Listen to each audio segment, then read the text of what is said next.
بسم اللہ الرحمن الرحیم۔ السلام علیکم۔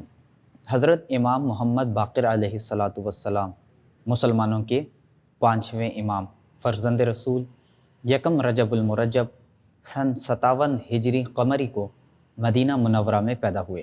آپ کی ولادت سے قبل ہی پیغمبر اسلام حضرت محمد مصطفیٰ صلی اللہ علیہ وآلہ وسلم نے اپنے ایک خاص صحابی حضرت جابر ابن عبداللہ انصاری کو آپ کی ولادت کی خبر دیتے ہوئے آپ کا لقب باقر رکھا۔ حضرت امام محمد باقر علیہ السلام کی ایک اور بھی نمایاں خصوصیت یہ تھی کہ آپ کے والد اور والدہ دونوں امام علی علیہ السلام کی اولاد میں سے تھے۔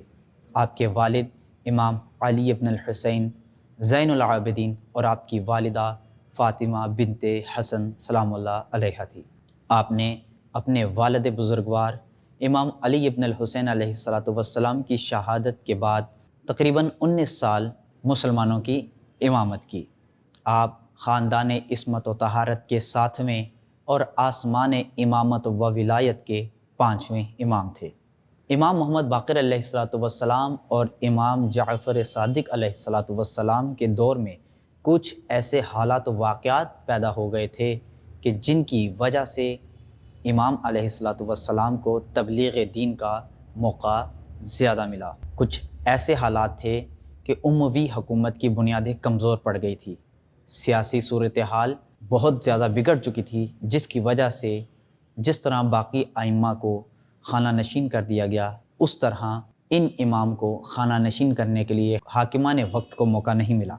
اور یہی وجہ تھی کہ امام محمد باقر علیہ السلام اور امام جعفر صادق علیہ السلام کو دین کی خدمت کرنے کا، دین کی تبلیغ کا زیادہ موقع ملا۔ شیخ طوسی علیہ الرحمہ نے علم رجال احادیث کی کتب میں آپ سے 462 راوی مرد اور 2 خواتین کا تذکرہ کیا ہے۔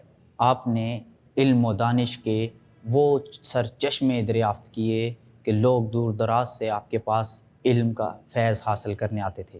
باقر عربی زبان میں شگاف کرنے والے کو کہتے ہیں، اور آپ کا لقب باقر العلوم اس وجہ سے پڑ گیا تھا کہ آپ علم کو شگاف کرتے تھے، یعنی کہ علم کے ایسے سرچشمے دریافت کرتے جو آج سے پہلے کسی نے نہ کیے ہوتے۔ آپ نے اپنی ساری زندگی توحید اور انسانیت کی خدمت میں گزاری، اور آپ 7 ذی الحج کو مرتبہ شہادت پر فائز ہوئے۔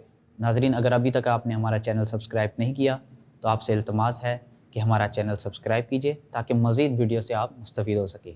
والسلام علیکم ورحمۃ اللہ وبرکاتہ۔